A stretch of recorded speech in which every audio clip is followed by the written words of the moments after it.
Hello, I'm Divya A, Assistant Professor, ECE, AJ Institute of Engineering and Technology, Mangalore. So in this video lecture, I'll be continuing with Module 4.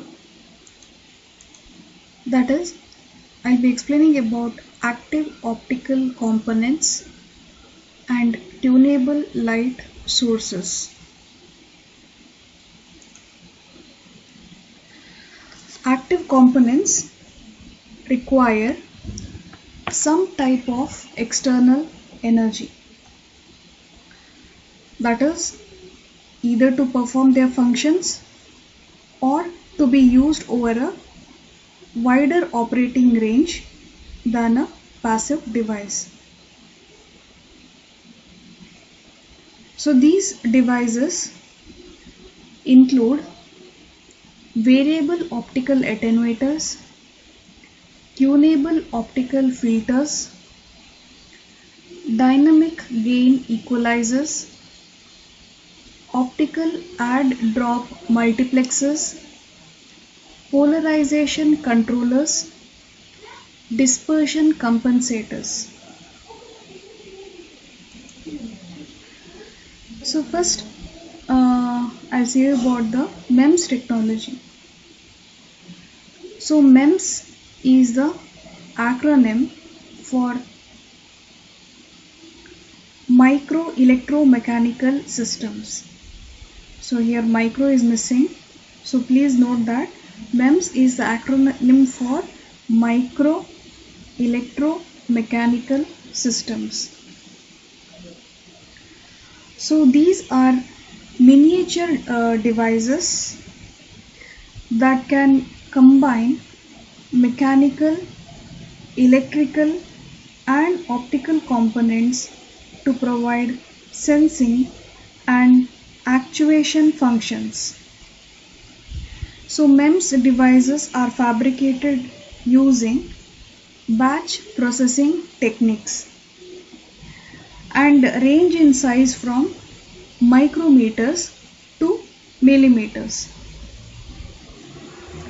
The control or actuation of a MEMS device is done through electrical, thermal or magnetic means such as microgates or movable levers, shutters or mirrors.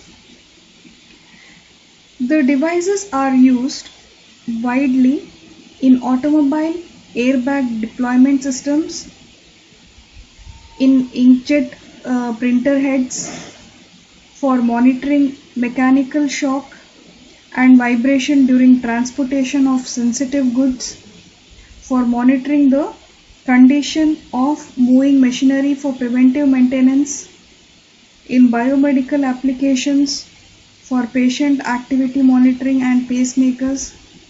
So MEMS is used in a wide variety of applications. So they are also finding applications in light wave systems for variable optical attenuators, tunable optical filters, tunable lasers, optical add-drop multiplexers, optical performance monitors, dynamic gain equalizers, optical switches and other optical components and modules. So here this figure shows a simple example of a MEMS actuation method. At the top of the device there is a thin suspended polysilicon beam that has typical length, width and thickness of 80 micrometer, that is length is 80 micrometer, width is 10 micrometer and the thickness is 0.5 micrometer. So at the bottom there is a silicon ground plane that is covered by an insulator material. So there is a gap of nominally around 0.6 micrometer between the beam and the insulator. So when a voltage is applied between the silicon ground plane and the polysilicon beam, the electric force pulls the beam down so that it makes contact with the lower structure as shown in this figure.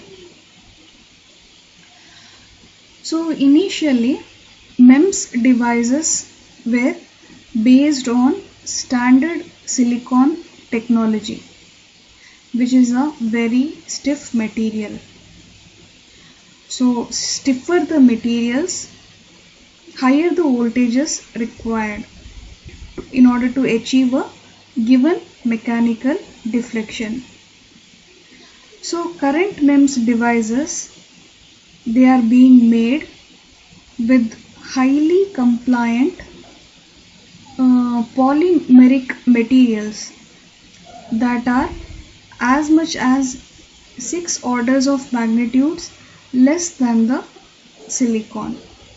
So this class of components is referred to as compliant MEMS or CMEMS.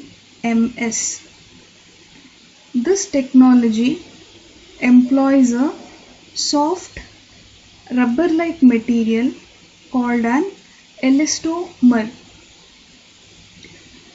So as a result, this CMEMS devices require much lower voltages to achieve a given mechanical deflection, and for equivalent voltages, their mechanical range of motion is much larger than with silicon MEMS.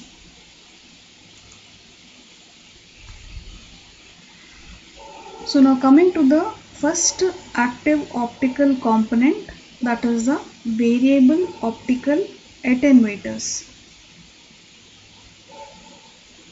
So precise active signal level control is essential for proper operation of a dense wavelength division multiplexing network. So a variable optical attenuator offers such a dynamic signal level control.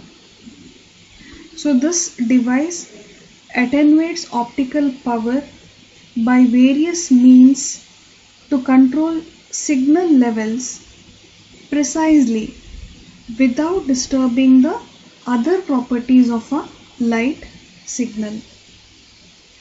So that means they should be polarization independent, and they should attenuate light independent of the wavelength and have a very low insertion loss.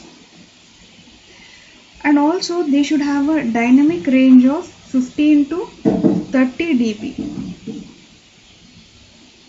So the control methods include mechanical, thermo-optic,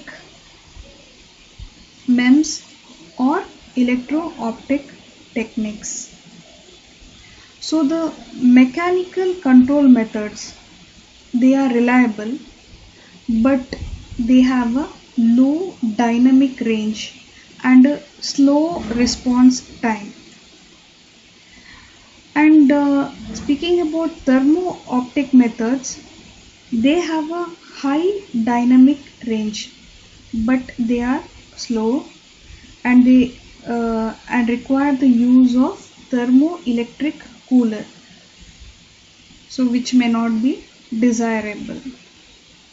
So the two most popular control methods are MEMS based and electro-optic based techniques. So for MEMS techniques, an electrostatic actuation method is the most common and well developed.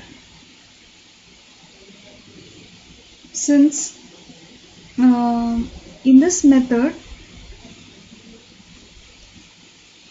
a voltage change across a pair of electrodes provides an electrostatic actuation force. This requires lower power levels than other method, and it is the fastest. So when wavelengths are added, dropped or routed in a wavelength division multiplexing system, a variable optical attenuator, it can manage the optical power fluctuation of these wavelengths and other simultaneously propagating wavelength signals. So the second component is a tunable optical filters. So these tunable optical filters are the key components for dense WDM optical networks. To maintain technologies to make a tunable filter are MEMS based and Bragg grating based devices. So these MEMS actuated filters have the advantageous characteristics of a wide tuning range and design flexibility. So the MEMS based device, it consists of two sets of epitaxially grown semiconductor layers that form a single Fabry-Perot cavity. So the device operation, it is based on allowing one of the two mirrors to be moved precisely by an actuator. So this enables a change in the distance between the two cavity mirrors, so thereby resulting in the selection of different wavelengths to be filtered.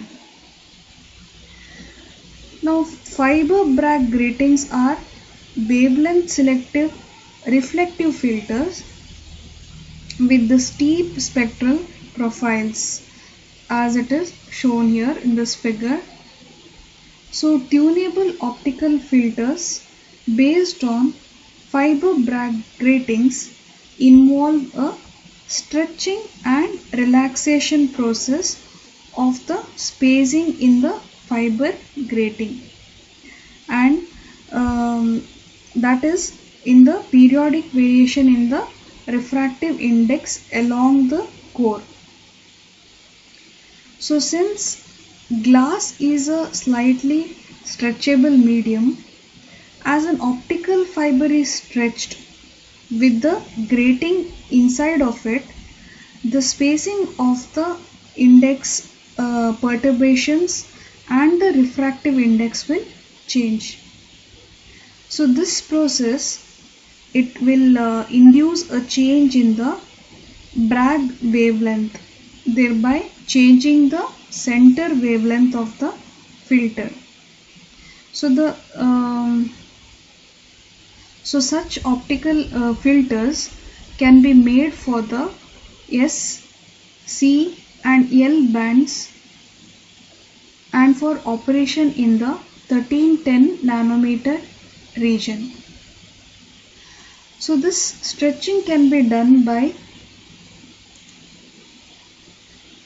various methods.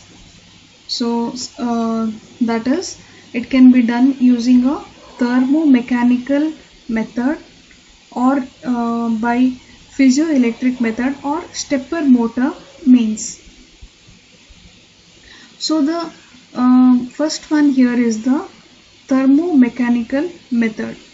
So it might use a bimetal differential expansion element that changes its shape as its temperature varies.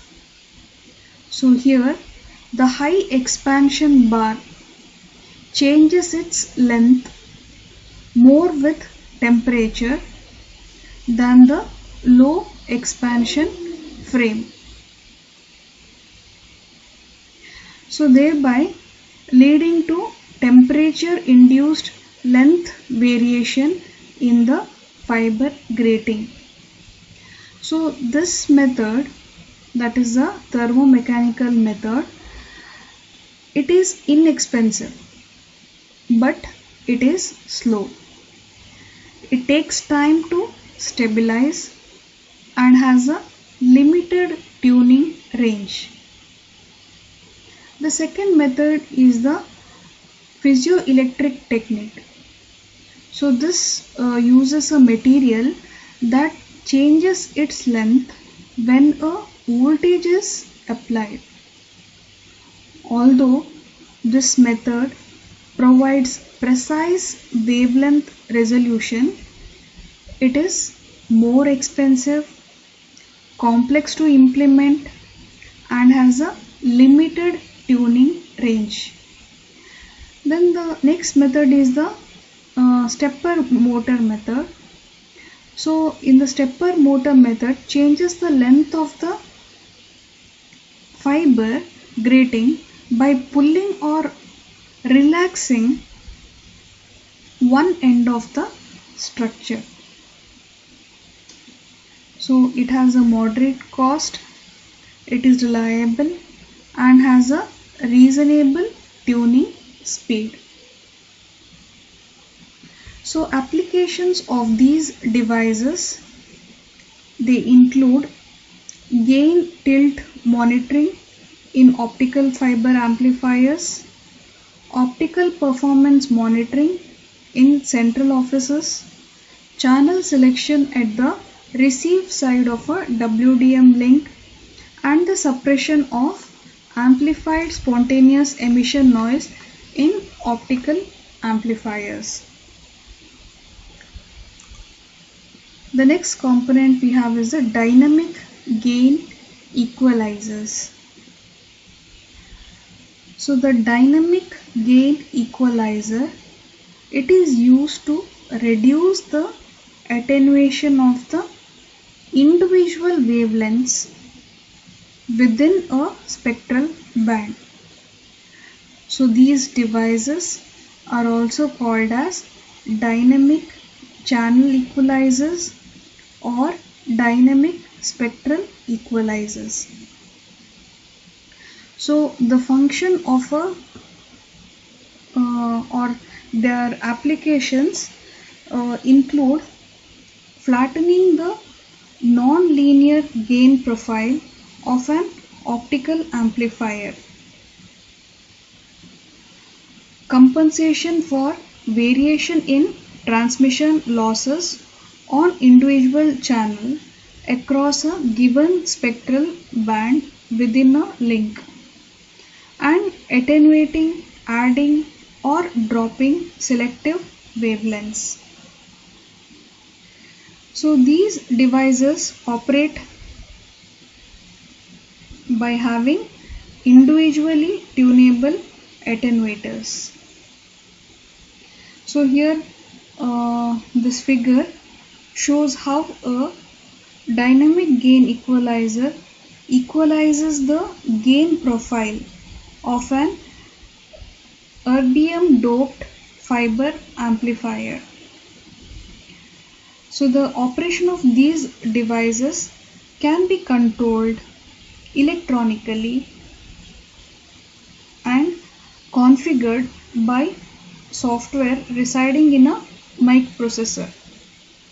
So this control is based on feedback information received from a performance monitoring card that provides the parameter values needed to adjust and adapt to required link specifications. Next is the optical add-drop multiplexers. So the function of an optical add-drop multiplexer is to insert or extract one or more selected wavelengths at a designated point in an optical network. So here this figure shows a simple OADM configuration that has 4 input and 4 output ports. So in this case, the add and drop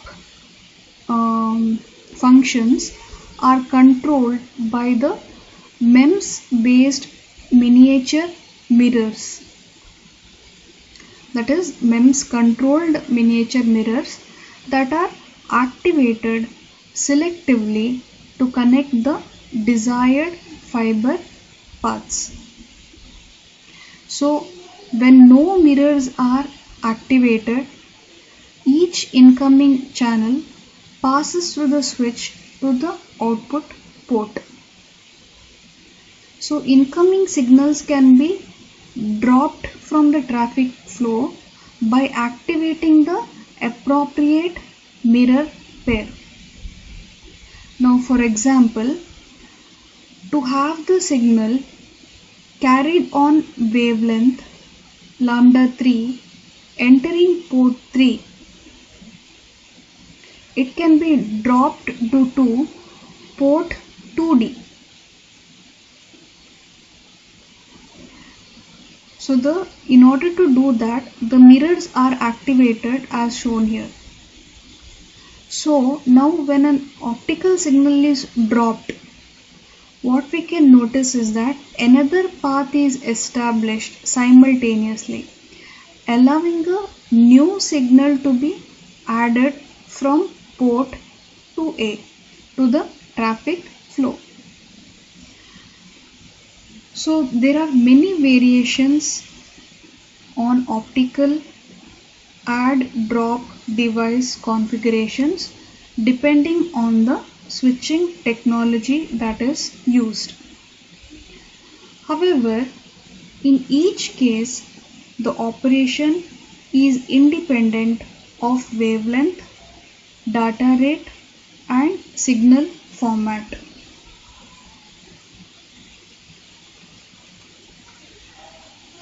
Next we have polarization controllers. So polarization controllers, as the name itself suggests, they offer high speed real-time polarization control in a closed loop system that includes a polarization sensor and a control logic. So these devices, they dynamically adjust any incoming state of polarization to an arbitrary output state of polarization. So applications of polarization controllers include polarization mode dispersion compensation, polarization scrambling, and polarization multiplexing.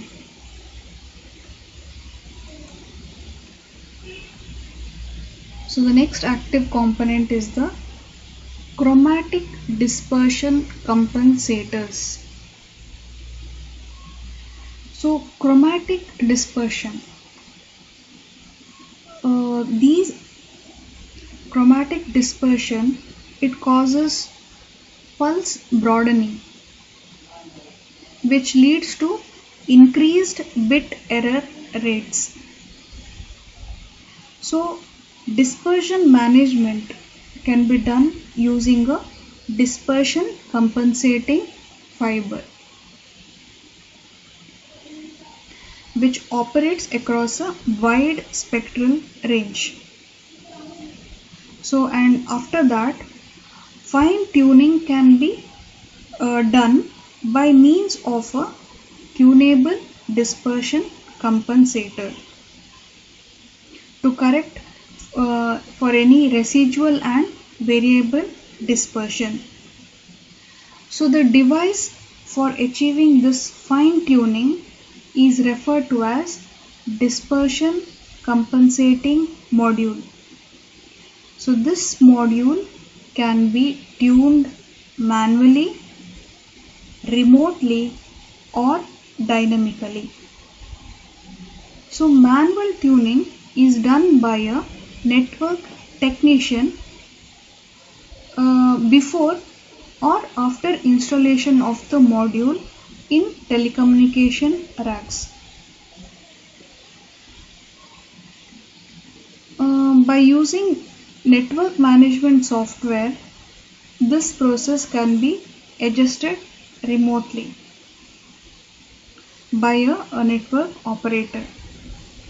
Then finally, dynamic tuning is done by the module itself without any human intervention.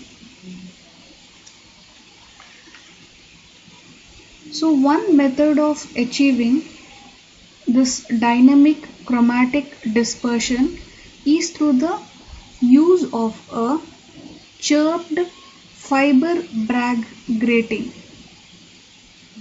So this is a chirped fiber Bragg grating. Here the grating spacings varies linearly over the length of the grating. Grating spacing, okay, notice it varies linearly over the length of the grating. So that is why it is called as chirped grating. So in the configuration shows the spacing, it is decreasing along the fiber, which means that the Bragg wavelength decreases with distance along the grating length. So the shorter wavelength components of a pulse, that is shorter wavelength of the components of a pulse travel into a more distance into the fiber before it is being reflected back. So thereby they experience more delay in going through the grating than the longer wavelength components. The relative delays induced by the grating on the different frequency components of the pulse are the opposite of the delays caused by the fiber. So this results in dispersion compensation because it compresses the pulse.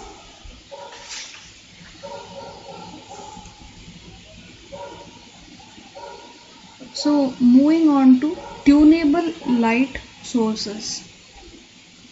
So the fundamental concept used in tunable light sources is to change the cavity length in which the lasing occurs in order to have the device emit at different wavelengths. So the basic tuning options include the following: wavelength tuning of a laser by means of a temperature or current variations, use of a specially designed wavelength tunable laser such as a multiple section laser or an external cavity laser, frequency locking to a particular lasing mode in a Fabry-Perot laser, spectral slicing by means of a fixed or tunable narrowband optical filter and a broadband LED. So these are some of the tuning options. So here this figure illustrates the tuning range of an injection tunable 3-section DBR laser. So the tuning range can be estimated by this relationship here, where delta N effective is the change in the effective refractive index. So practically the maximum index change is around 1%, resulting in a tuning range of 10 to 15 nanometer. So this figure depicts the relationship between tuning range, channel spacing and source spectral width. So to avoid crosstalk between the adjacent channels, a channel spacing of 10 times the source spectral width is often specified. So that is, channel spacing should be nearly equal to 10 times the source spectral width. So thus the maximum number of channels n that can be placed in the tuning range is given by this relationship. Thank you.